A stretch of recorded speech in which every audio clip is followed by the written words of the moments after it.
Prezado amigo, prezada amiga, é uma satisfação falar para vocês. Hoje, 1º de novembro, domingo, com calma vamos avaliar o índice Bovespa e também alguns ativos.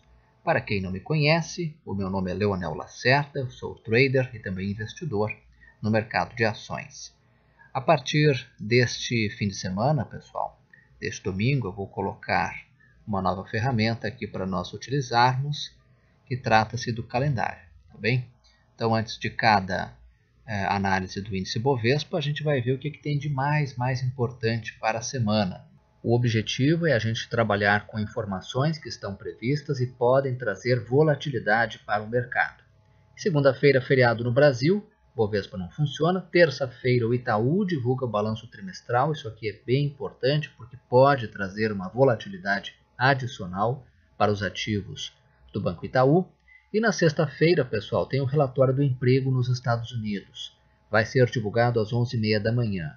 Isso aqui é importante ficar atento a esse dado, porque o relatório do emprego é o principal relatório que entra na avaliação do Federal Reserve e que pode levar o Banco Central dos Estados Unidos a elevar a taxa de juros, tá? A taxa básica de juros lá nos Estados Unidos. Fiquem atentos a esse dado, ele é bem importante. Vamos começar agora a nossa análise. Primeiramente, o gráfico diário do Ibovespa. Observem aqui, pessoal, que o índice Bovespa congestionou e a minha expectativa é que ele pudesse romper a região de 49, 50 mil pontos, mas pelo contrário, na última semana o índice Bovespa voltou a engatar aqui uma tendência de baixa de curtíssimo prazo e estacionou sobre a média móvel, sobre a linha de tendência ALTB, tá? Bom, agora, gente, ele volta para a sua congestão, ok? Vamos olhar isso no gráfico Vamos olhar isso no gráfico semanal. Vamos ver aqui o gráfico semanal. E aqui, gente, nós vamos desenhar uma figurinha que infelizmente a gente não se livra dela de jeito nenhum, já faz algum tempo, né? Observem essa área verde aqui, tá? Nós estamos dentro dessa congestão, ok? Saímos de uma congestão aqui embaixo e agora continuamos com uma congestão um pouquinho mais em cima. Ou seja, elas por elas, né, gente? Vejam aqui, ó, tá? Na minha opinião, o que o índice Bovespa está tentando nos dizer com isso? O que o conjunto dos investidores, dos traders, dos especuladores está tentando dizer com isso? Na minha opinião, o mercado espera uma decisão sobre o Cunha, se ele sai ou não da presidência da Câmara, e isso vai ter um impacto direto nas medidas de ajuste fiscal, na votação delas. Uma decisão sobre a Dilma, haverá ou não impeachment, e uma decisão do Fed, se o Federal Reserve vai ou não aumentar a taxa de juros nos Estados Unidos. Enquanto esses triggers, enquanto esses gatilhos não forem acionados, na minha opinião, teremos o bom e velho lenga-lenga, que já dura aí alguns meses, né? E para quem faz swing trading, como eu, quem gosta de swing, né? Congestão é muito ruim, porque dentro de congestão a gente não compra nem vende. Afinal de contas, não há uma tendência definida. Tá bom, gente? Isso não significa que a gente não possa ficar de olho em alguns ativos, tá? Vamos a eles. Um deles é Croton 3. Acho bem interessante esse papel do ponto de vista gráfico. Não estou aqui olhando fundamentos, tá, gente? Do ponto de vista gráfico, fez aquilo que, para quem gosta de Elliott, onda 1, depois teste de fundo, que é o que está fazendo agora, onda 2, tá? Bom, esse gráfico aqui, quando ele fizer um pivô para cima, tá? Ou quando deixar aqui um maroboso, um candle sem sombras, indicando uma alta consistente com aumento de volume, ou quando ele deixar um candle de máxima e mínima maiores, tá? Ou quando lá no gráfico de 60 minutos, né? Quando a gente está em dúvida no gráfico diário, a gente olha o tempo anterior. Nesse caso aqui o gráfico de 60 minutos. Se lá no gráfico de 60 minutos se formar um pivô, a gente pode fazer uma entrada. Agora, essa entrada tem que ser aos lotes, tá? Essa é a minha opinião. Por quê? Porque o momento como um todo do mercado, ele não é propício a gente encher o carrinho. Isso do ponto de vista gráfico, para quem faz trade, tá, gente? Quem é fundamentalista e acredita que o papel está barato e depois de avaliar profundamente os fundamentos, com cuidado, fazer uma exaustiva análise dos fundamentos, acredita que deve encher o carrinho, ok. Mas aqui eu estou falando de uma operação especulativa de curto prazo, de swing trading, ok? Aquelas operações que duram algumas semanas. Então, essas operações tem que fazer manejando o risco. Como é que se maneja o risco? Colocando stop, comprando aos poucos, entrando aos lotes, porque o conjunto do mercado, se a gente olhar o Ibovespa, como a gente acabou de ver o Ibovespa, congestionado, o Ibovespa não está me dando condições de entrar com uma quantia significativa do meu capital nesse papel, caso ele venha a subir. Tá? Bom, voltando aqui à análise de Croton. Gosto graficamente desse ativo. Tá? Se no gráfico de 60 minutos mostrar que está subindo e com força, acredito que vale sim uma compra, principalmente se romper aqui 10,98, 11 reais. Tá ok? Bem, eu recebi um e-mail do Mariano da Silva, que costuma assistir o nosso trabalho. O Mariano pede o gráfico de ESTC3, que é Estácio, né? E Estácio, gente, está com um padrão gráfico mais ou menos parecido com o de Croton. Tá? Fez uma onda 1, agora está fazendo um teste de fundo. Bem, quando fizer um pivô de alta, acredito que sim, o papel fica bem interessante, se fizer o pivô de alta. Tá? Esse teste de fundo aqui, ele pode vir, sem problema algum, até mais perto da média móvel 72 períodos, que é essa linha vermelha mais forte que eu costumo utilizar. Tá? Então, ficaria ainda mais interessante uma entrada se ela recuasse um pouquinho mais aqui.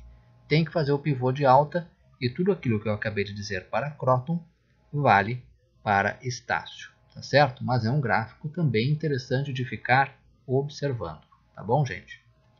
Vamos ver agora então, YouTube 4 vai divulgar aí como nós vimos, o balanço trimestral na próxima terça-feira. Gente, não vejo nada a fazer nesse papel, tá? Pode até estar fazendo um pivô aqui para cima, mas vejam, está abaixo das médias móveis.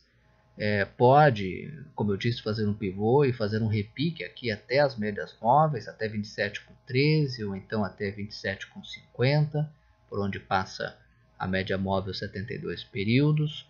Mas do ponto de vista gráfico, não acho o papel tão bom. Tá? Eu não faria nada nesse ativo, esperaria. Tá bom, gente? Vamos ver aqui um outro do mesmo setor, BBDC4. BBDC4 também, em queda livre, né? Tentando achar algum fundo. Eu ficaria muito atento a esse papel se perdesse o fundo anterior, 20,85, 20,80. Por quê? Vejam só o que acontece com BBDC4. Vamos olhar aqui o gráfico semanal, um horizonte de tempo um pouquinho maior. Vamos dar um zoom na tela. Percebam, gente, que 20,83 ele começa a chegar perto de fundos extremamente importantes. Beira do abismo, né? Se perder 20,83, ele pode buscar o quê? Os 19,76, que são os fundos mais importantes. E se perder 19,76, bom, aí sim, né, gente? Isso aí é a beira do abismo, né? Aí o buraco vai ser bem mais embaixo, tá? Eu ficaria atento se esse ativo perdesse esses pontos que eu marquei aqui. Ok? Vale a pena acompanhar para quem gosta de venda, tá? Para quem pensa em comprar o ativo, bom, gente, ele tem que fazer aqui, na minha opinião, um pivô para cima, tá? Um pivô de alta, tem que voltar a subir, tem que fazer o teste de fundo e aí engatar numa onda 3.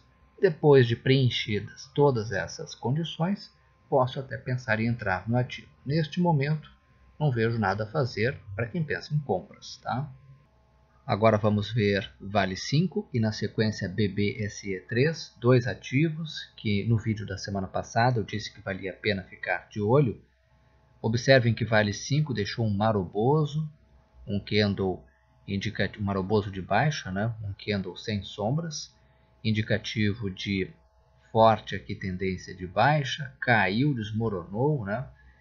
Agora parece estar fazendo um repique. Tá? Tem que tomar cuidado para ver se ele vai conseguir romper aqui 14,30, a região das médias móveis, 72 períodos e 21 períodos, tá, gente?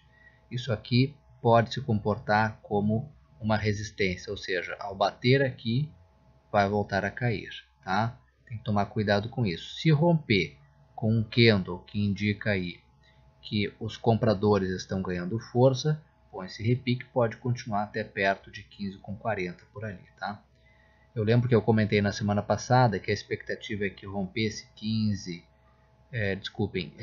16 reais, né, se ele continuasse subindo, mas desconfigurou. Neste momento não vejo nada a fazer no papel. BBSE3 também teve um comportamento semelhante, né? Eu dizia para vocês que no rompimento de 29,70, 29,75 naquela região ali, se e desse um indicativo de que continuaria subindo, se houvesse o rompimento, né? Ficaria interessante. Não rompeu, pelo contrário, caiu forte BBSE3, né? Deixou aqui um martelinho, indicativo de que vai fazer um repique. Esse repique pode vir até 27,67, média móvel 21 períodos, ou um pouquinho mais em cima, até a região dos 28,40, onde passa a média móvel 72 períodos. Desconfigurou, para mim, graficamente, desconfigurado, nada a fazer. Vamos dar uma olhadinha para encerrar em Petri 4. Petri 4, a mesma situação da semana passada, né? Continua a sua longa congestão, tá bem? Tá? Nada a fazer até que deixe um candle aqui que indique uma retomada dos compradores no papel, tá? Neste momento, descansando em berço esplêndido. Eu lembro, e como aqui nós temos o compromisso com a educação, que isso aqui pode ser uma onda 1 e aqui nós temos uma onda 2. Tá? A onda 2, o teste de fundo, nem sempre ocorre com queda. Ela pode ocorrer com uma correção no tempo. Ou seja, ela pode ficar andando de lado. Isso aqui, por si só, já é uma correção.